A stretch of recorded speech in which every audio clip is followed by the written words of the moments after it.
Hello everyone, good evening. नमस्कार सभी प्यारे विद्यार्थियों को। मैं उमेश पाल आप सभी विद्यार्थियों का आपके अपने प्यारे परिवार टीचर्स वर्ड में स्वागत करता हूं। जैसा कि हम लोग बेटा क्वेश्चन सीरीज़ कर रहे हैं सीटेट जुलाई के लिए, उसी सीक्वेंस में आज हम लोग क्लास नंबर 2 करने वाले हैं। मतलब ऐसा नहीं है कि क्लासेस इसकी हुई नहीं है, आप सब समझते हो, बट अभी तक हम लोग जो कर रहे थे वो सारा कॉन्सेप्ट ही तो पढ़ रहे थे। थ्योरी के बारे में जान रहे थे, कौन किसके प्रिंसिपल्स होते हैं, क्या क्या चीज़ें वहाँ पर आती हैं और थ्योरी में क्या क्या चीज़ें बताई गई हैं, है ना। बट अब हम लोग कल से शुरू कर चुके हैं क्वेश्चन सीरीज़ को, ठीक है। तो जो विद्यार्थी अभी तक नहीं जुड़ पाए हैं वो प्लीज़ इन सेशंस को ज़रूर देखें। बेटा एग्ज़ाम में क्वेश्चन ही पूछा जाता है और क्वेश्चन आपको ये बताएगा कि किस लेवल के किस तरीके के क्वेश्चंस वहाँ पे आएंगे और उनको डील कैसे करना है, ठीक है। ये टेक्निक्स बहुत ज़रूरी होती हैं सीखना। आज हमारी इसकी दूसरी क्लास है और वो आपका लेवल 1 हो या 2 हो, मींस पेपर 1 और 2 या प्राइमरी या जूनियर कुछ भी होता है, साइकोलॉजी या यूँ कहें कि पेडागोजी, कभी किसी के कोई डिफरेंसेस बहुत ज़्यादा अंतर नहीं होता है, ठीक है। और अगर आप प्रॉपर तरीके से क्वेश्चंस और कॉन्सेप्ट को सीखेंगे तो लेवल 1 और 2 दोनों भी आपके होंगे, और अगर आप सिंगल एग्ज़ाम दे रहे हो तो सिंगल भी होंगे, ठीक है। ध्यान रखिएगा। और प्रैक्टिस तो हम कर रहे हैं लेकिन साथ साथ हम कॉन्सेप्ट को भी सीख रहे हैं, ध्यान रखिएगा। चलिए आज की क्लास को शुरू किया जाए। उससे पहले सभी विद्यार्थियों से मेरा अनुरोध है, ये बड़ा सेशन को लाइक और शेयर करना बिल्कुल मत भूलिएगा।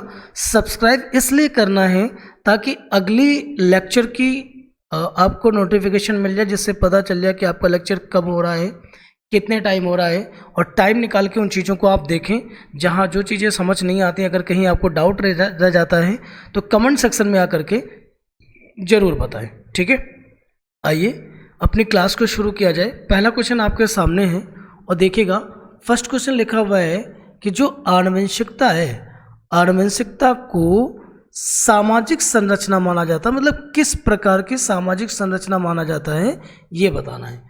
देखिए ऑप्शन आपके पास एक लिखा हुआ है स्थिर, गौण, प्राथमिक, गत्यात्मक। सबसे पहले समझ लें कि स्थिर होने का मतलब होता है जो स्टेबल है, स्थायी है, मतलब जिसमें किसी तरह के कोई चेंज नहीं हुए हैं, ना होंगे। गौण कहते हैं सेकेंडरी को, द्वितीयक। प्राथमिक आपका प्राइमरी है, आप समझ रहे हैं। गत्यात्मक इसको काइनेटिक बुला सकते हो आप, है ना। तो मतलब जिसमें परिवर्तन हो, जो स्थिर ना हो, उसे गत्यात्मक कहेंगे। तो यहाँ पर जो आंसर बनने वाला है वो है आपका स्थिर, मतलब आनुवंशिकता को स्थिर सामाजिक संरचना माना जाता है, ठीक है। आई थिंक बात समझ में आई होगी। अगले क्वेश्चन पे हम लोग जा रहे हैं। क्वेश्चन नंबर 2 को ध्यान से समझेंगे। सबसे अधिक गहन और जटिल सामाजिकरण कब होता है? आपके पास ऑप्शंस लिखे हुए हैं। किशोरावस्था के दौरान, संपूर्ण जीवन में, पूर्व बाल्यावस्था के दौरान, प्रौढ़ावस्था। आपको एक चीज़ बता रहे हैं कि जो सबसे ज़्यादा गहन और जटिल सामाजिकरण होता है, जिसमें बच्चा विभिन्न प्रकार के सामाजिक पहलुओं को फेस करता है, उन्हें सीखता है, उनके बीच उसका द्वंद्व होता है, कई बार उनके प्रति अपनी एक अलग ही धारणा बना लेता है, ठीक है, और बड़ी गहनता के साथ समाज के संपर्क में आता है, ठीक है। तो वह अवस्था होती है आपकी किशोर अवस्था। बेटा जमकर प्रैक्टिस कीजिए, और जितना अच्छा प्रैक्टिस करेंगे, जितने अच्छे क्वेश्चन को एनालिसिस करेंगे, जितना ज़्यादा क्वेश्चन के बारे में तर्क करेंगे, उतना अच्छा एग्ज़ाम होने वाला है आपका। थोड़ा सा वक्त दीजिएगा और आपकी पेडागोजी में कहीं एक भी नंबर की मिसिंग नहीं होगी। बस समय दीजिए और ध्यान से पढ़िए, ठीक है। जितने मौके मिल सकते हैं उसमें ज़्यादा से ज़्यादा पढ़ने की कोशिश कीजिए। क्वेश्चन नंबर 3 है, एक शिक्षिका अपने कक्षा के प्रतिभाशाली बच्चों की योग्यताओं की उपलब्धि चाहती है। अपने उद्देश्य की प्राप्ति के लिए उसे निम्नलिखित में से क्या नहीं करना चाहिए? ध्यान रखो, ये शब्द याद रखेंगे आप, क्या उसको नहीं करना है, इस बात पर जोर देना है। तो देखिए तनाव को नियंत्रित करना सिखाना है। तो प्रतिभाशाली कक्षा में अगर ये हो जाता है तो बेहतर ही है। बच्चों में किसी प्रकार का कोई स्ट्रेस होता है, उसे कैसे कंट्रोल करना है, ये एक प्रकार की जीवन से जुड़ी हुई दैनिक समस्या है। अगर बच्चे इसको सीख लेंगे तो उनके लिए बेहतर ही होगा, ये किया जाना चाहिए, ऐसी कोई दिक्कत वाली बात नहीं है। गैर शैक्षणिक विधियों में आनंद लेना सिखाना चाहिए। बिल्कुल गैर शैक्षणिक विधियां समझते हो जो नियोजित नहीं है, जो शैक्षणिक विधियों का मतलब कई बार ऐसा होता है ना कि औपचारिक तरीके से चीज़ों को समझाने पर, फॉर्मल तरीके से चीज़ों को समझाने पर बच्चों को बात समझ में नहीं आती जितनी कि उसे इनफॉर्मल वे में समझ में आती। तो ये वही कहने के मतलब है कि जो कुछ भी सीखा जाए वो गैर शैक्षणिक विधियों के माध्यम से हो, और उसमें क्या होना चाहिए, बच्चों को आनंद लेना सिखाना है, मतलब बोरिंग ना फील हो। ठीक है, सी ऑप्शन आते हैं। बात ये है कि हम लोग एलिमिनेशन हमको आना चाहिए। अगर हम एलिमिनेट करने में समर्थ हो जाएं, सक्षम हो जाएं, तो बेहद आसान हो जाएगा सीटेट का एग्ज़ाम। उनकी सृजनात्मकता को समृद्ध करने के लिए उन्हें चुनौती देना, ध्यान देखिएगा, ये करेंगे आप, क्योंकि प्रतिभाशाली बच्चों के अंदर क्रिएटिविटी तो होगी ही, और उसको मजबूत बनाने के लिए अगर उनको प्रॉब्लम्स आप देते हो, टास्क देते हो, तो बुराई कहाँ से हुई, है ना। तो ABC तो उनके साथ करना ही करना है। डी ऑप्शन को देखेंगे, विशेष ध्यान के लिए उन्हें समकक्षों से अलग करना। देखिए, उनकी क्लासमेट्स से उन्हें अलग नहीं करना है, उनकी कक्षा के उनके सहपाठियों से उन्हें दूर नहीं करना है। अगर आप ये करते हैं तो प्रतिभाशाली बच्चों की जो आप उपलब्धि चाहते हो वो नहीं होगी। और दूसरी बात है कि कक्षा अपनी समावेशी कक्षा की विशेषता को खो देगी।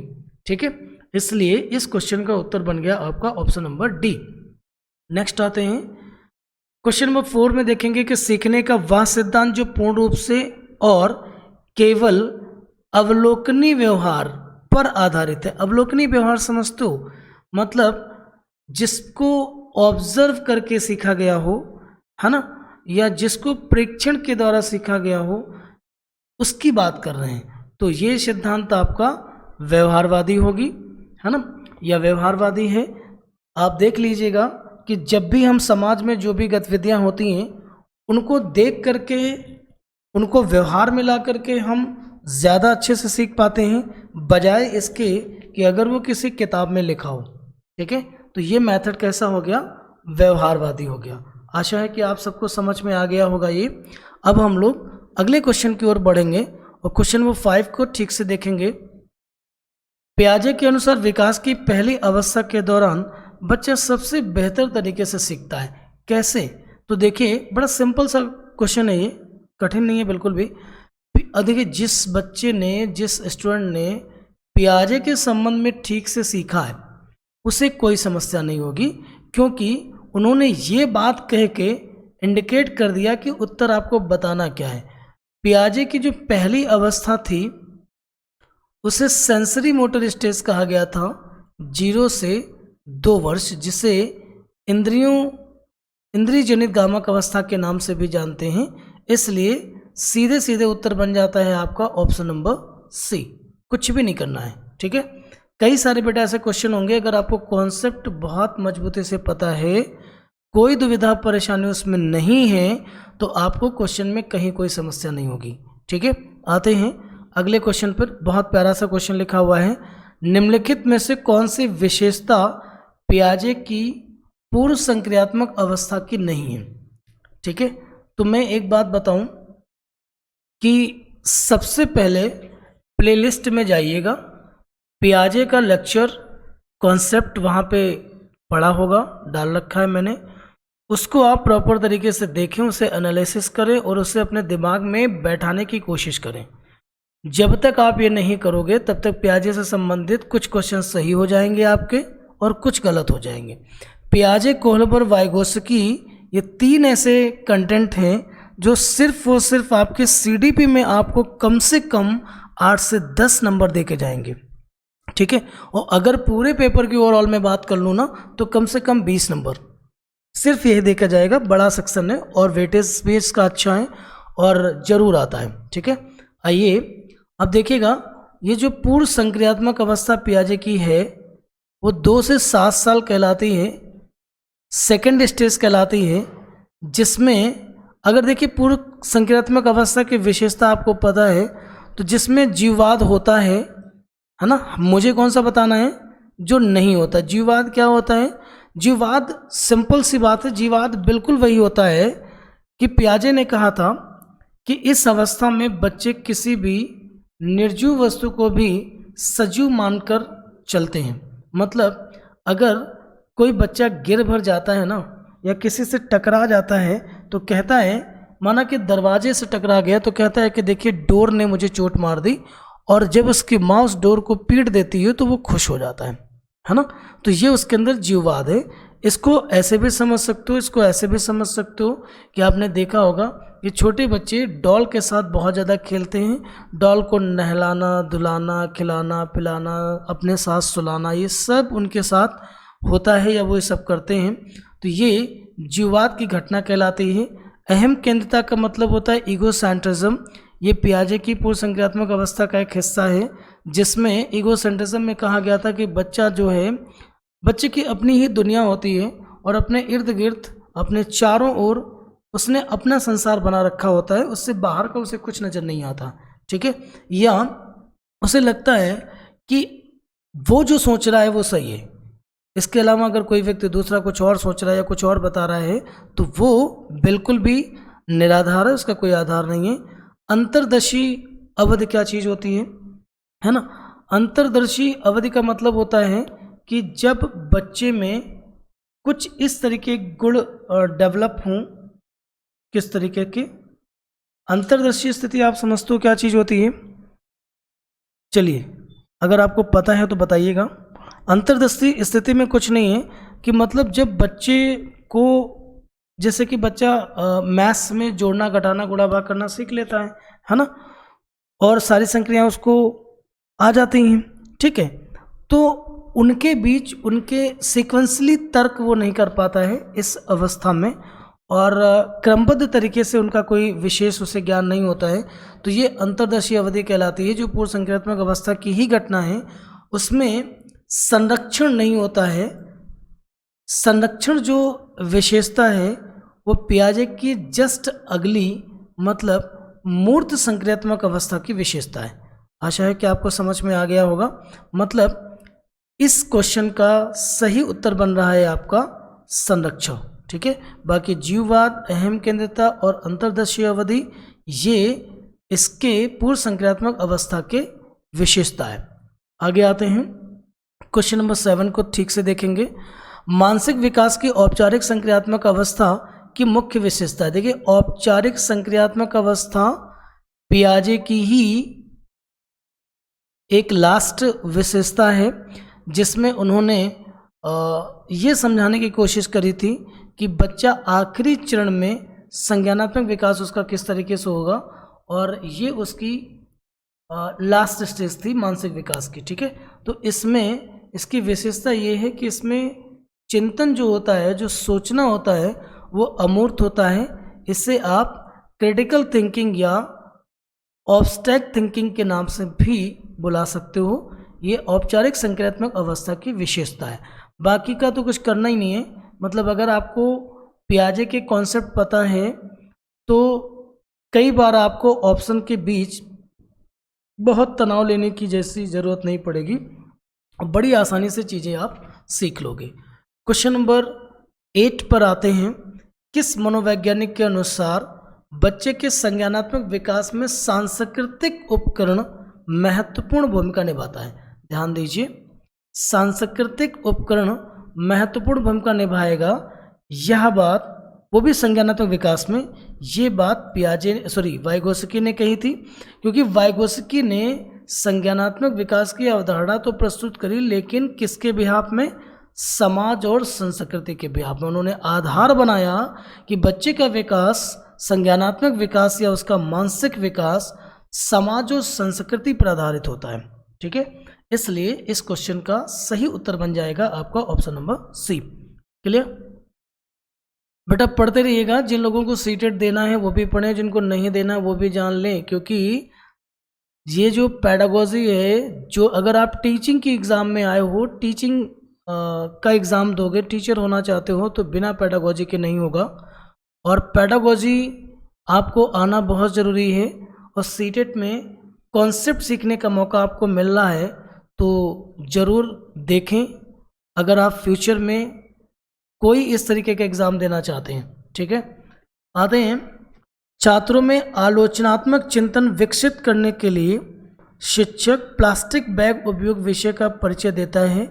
निम्नलिखित में से किस तरीके से एक बच्चा अपना आलोचनात्मक चिंतन विकसित कर सकता है? आलोचनात्मक चिंतन in the sense critical thinking को जो इनकरेज या डेवलप करने का काम करेगा वो होगा वाद विवाद, मतलब डिबेट की बात करी जा रही है। ठीक है, आते हैं क्वेश्चन नंबर 10 को देखेंगे। एक सिद्धांत के रूप में निर्मितवाद क्या होता है? देखिए, निर्मितवाद को इंग्लिश में कंस्ट्रक्टिविज्म कहा जाता है और ये पियाजे की ही एक धारणा थी। ठीक है, खैर यहाँ पियाजे से संबंधित करके क्वेश्चन तो नहीं पूछा जा रहा है, सिर्फ वो ये पूछ रहे हैं कि ये जो निर्मितवाद होता है वो होती क्या चीज़ है ना। तो इसके लिए या निर्मितवाद कैसे हो सकता है या उसको कैसे बल मिल सकता है, इसकी बात कर रहे हैं। तो इसके लिए ऑप्शन नंबर बी बिल्कुल ठीक उत्तर होगा। कारण भी मैं समझा रहा हूँ। अनुकरण की भूमिका पर केंद्रित करता है। देखिए, अनुकरण का मतलब होगा फॉलो करना। ठीक है, मतलब गुरुजी ने जैसे बता दिया, जैसे सिखा दिया, आपको हूबहू करना है, यंत्रवत याद कर लेना है। ठीक है, तो जैसे रोट लर्निंग जो होती है उसकी बात कर रहे हैं, तो मतलब ये तो नहीं हो सकेगा, इससे आपका कंस्ट्रक्टिविज्म डेवलप नहीं होगा। सूचनाओं को रटने, बात रटने की आ गई है, इसलिए निर्मितवाद की कोई स्थान नहीं होगा। शिक्षक की प्रधान भूमिका पर जोर देता। देखिए, शिक्षक की भूमिका प्रधान होगी, है ना, लेकिन अगर निर्मितवाद डेवलप करना है तो यहाँ पर शिक्षार्थी की भूमिका प्रधान होनी चाहिए। सो आपका ना तो सी बना, आप देख ही रहे थे, ना ही तो आपका डी ऑप्शन आया। आपका ऑप्शन आ रहा है अधिगमकर्ता के स्वयं के शब्दों का निर्माण करने की भूमिका पर जोर देना। ठीक है, अगले क्वेश्चन पे आते हैं। बेटा, बहुत सारे क्वेश्चंस इसमें से भी हैं जो परीक्षाओं में पूछे जा चुके हैं और किसी पर्टिकुलर एक टॉपिक से क्वेश्चंस नहीं है, है ना। क्वेश्चंस का वेरिएशन है, जैसा पेपर में पूछा जाता है मैंने वैसे ही क्वेश्चंस आपको अरेंज करे हैं। ठीक है, सो ज़रूर देखें, ज़रूर पढ़ें, ज़रूर सीखें यहाँ से। अगर आप सीटेट का एग्ज़ाम देने आ रहे हैं और अगर सीटेट का एग्ज़ाम नहीं भी देने जा रहे हैं तो ये पेडागोजी है, साइकोलॉजी है, इसको सीखने में कोई समस्या नहीं होगी। अगर आप टीचिंग एग्ज़ाम देंगे तो उसमें वहाँ पर वो काम आ जाएगी और इससे फिर आपको आगे पढ़ने की ज़रूरत नहीं पड़ेगी। क्वेश्चन नंबर 11 में देखेंगे, किसी वस्तु के स्थायित्व की अवधारणा पियाजे के विकास के चरण में प्राप्त होती है। मतलब किस चरण में प्राप्त होती है? वो है संवेदी कामक अवस्था, मतलब सेंसरी मोटर स्टेज। अब थोड़ा सा बेटा ध्यान दीजिएगा, एक चीज़ मुझे बतानी है ना। जितनी भी जहाँ से भी जो भी मैटर आपको मिलेगा वहाँ पर यही उत्तर बनता है। ठीक है, कारण है ये कई बार से पूछा जा रहा है, यही वाला क्वेश्चन सीटेट 2018 में आया और वहाँ पे ऑफिशियल आंसर की में उत्तर बनाया गया संवेदी कामक अवस्था। मैं भी वही कह रहा हूँ क्योंकि ऑफिशियल आंसर के में बताया गया है। लेकिन एक प्रॉब्लम ये है कि अगर आप NCERT उठा के देखोगे तो ये जो वस्तु का स्थायित्व की अवधारणा है, ऑब्जेक्ट परमानेंस की व्यवस्था है, वो पियाजे ने पूर्व परिचालन मतलब प्री ऑपरेशनल स्टेज, मतलब पियाजे की सेकंड स्टेज में उन्होंने बताया हुआ है। ठीक है, बट यहाँ पर हम लोगों को किस तरह से आंसर करना है, जैसा कि ऑफिशियल आंसर की में उन्होंने माना है। क्लियर है ना। मतलब अगर पियाजे वाला लेक्चर आप हमारा देखोगे तो उसमें मैंने आपको पूर्व परिचालन की अवस्था में ही वस्तु स्थायित्व के संबंध में मैंने बताया है, क्योंकि NCERT जो है वो यही कहती है। ठीक है, तो ये डेटा थोड़ा सा मतलब मिसिंग है, रेंज से बाहर है, बट जो सही है वो मैंने आपको क्लियर कर दिया है, बता दिया है। ठीक है, परीक्षाओं में आता है तो आप यही कहेंगे, क्योंकि CBSE मान भी इसी को रहा है, अभी तक तो उसने यही माना है। क्वेश्चन नंबर 12 की तरफ बढ़ेंगे। सृजनात्मकता को की अवधारणा से संबंधित माना जाता है, वो है अभिश्रित सोच। संज्ञानात्मक विकास निम्न में से किसके द्वारा समर्थित होता है? ध्यान दीजिएगा, जो कॉग्निटिव डेवलपमेंट है वो निम्नलिखित में से किससे सबसे अच्छे तरीके से समर्थित मतलब सपोर्टेड है ना। तो फर्स्ट ऑप्शन देखेंगे, जितना संभव हो उतनी आवृत्ति से संगत सुनियोजित परीक्षाओं का आयोजन कराएं। देखिए दो चीज़ें यहाँ पर नेगेटिव लिखी हुई हैं। एक तो ये आवृत्ति का मीन है फ्रीक्वेंसी, मतलब अधिक से अधिक परीक्षाओं का आयोजन करें। तो देखिए बहुत ज़्यादा परीक्षा लेने से बच्चे का संज्ञान डेवलप होगा, ये तो एक गलत धारणा है, मिथ है, ये नहीं होगा। उन गतिविधियों को प्रस्तुत करना जो पारंपरिक पद्धतियों को मजबूत बनाती है। देखो पारंपरिक सोच रूढ़िबद्ध होती है, वो संज्ञान को डेवलप करने में हेल्प नहीं करेगी। सो ऑप्शन नंबर बी भी गलत है। एक समृद्ध और विविधतापूर्ण वातावरण उपलब्ध कराना है, बिना कुछ देखे उत्तर बना दो। समृद्ध का मतलब मजबूत होता है, स्ट्रेंथ होती है। विविधतापूर्ण का मतलब हो गया जहाँ पे बहुत ज़्यादा वैरायटी हो, है ना, तो वेरिएशन हो एनवायरनमेंट में, तो वो ज़्यादा ठीक रहेगा। ठीक है, बहुत सारे ढेरों मौके बच्चों को मिलेंगे जिससे बच्चे का संगठन विकास और भी ज़्यादा उच्च होगा। ठीक है, सो ऑप्शन हमें मिल चुका है, इसलिए हम ऑप्शन डी की डिस्कशन नहीं कर रहे हैं। क्वेश्चन नंबर 14 पे आ चुके हम लोग हैं। इस क्वेश्चन को ध्यान से बेटा देखेंगे।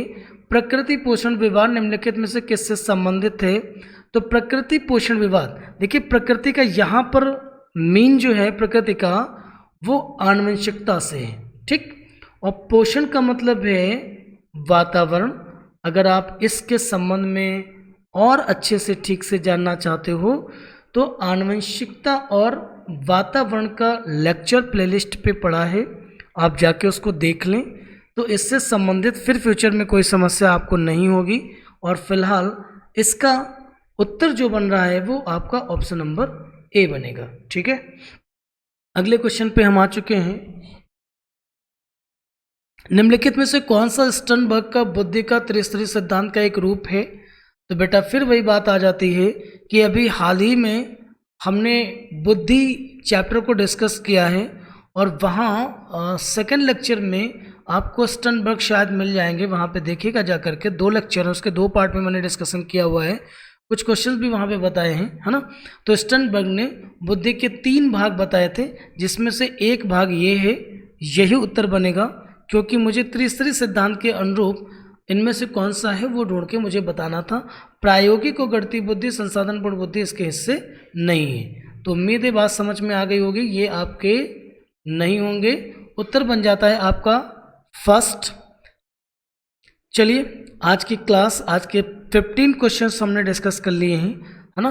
और मैं हर सेशन 15 क्वेश्चंस का ही करने वाला हूँ, इसलिए क्योंकि बहुत ज़्यादा क्वेश्चंस हो जाते हैं तो आप चीज़ों को ठीक से देखते नहीं हो, फिर जल्दी निकल जाते हो। और देखिए पैडागोजी में आपको जल्दी नहीं करना है, क्योंकि अभी हमारे पास वक्त है और हम चीज़ों को इत्मीनान से सीखेंगे, अच्छा सीखेंगे, तो वो नॉलेज हमारी स्टेबल होगी और हमारी परीक्षा में वो मदद करेगी। ठीक है, चलिए आज की क्लास को यहीं पे वाइंड अप करते हैं। Thank you so much. हाँ बेटा, और शेयर करना बिल्कुल मत भूलिएगा सेशन को। मिलते हैं अगली क्लास में, और नेक्स्ट क्लास में हम लोग हिंदी भी करेंगे। सभी सब्जेक्ट्स की पेडागोजी करने वाले हैं हम लोग। अब प्रैक्टिस सभी की करेंगे, टेंशन मत लीजिएगा। ठीक है, जो स्टूडेंट्स परेशान हैं उनको कहीं और देखने की ज़रूरत मत सोचिएगा कि मैं सिर्फ CDP डिस्कस करने वाला हूँ। प्रैक्टिस जो है क्वेश्चंस की सभी पार्ट्स की मैं पेडागोजी करने वाला हूँ। ठीक है, नेक्स्ट क्लास में देखते हैं क्या लेके आते हैं। चलिए ख्याल रखिए अपना।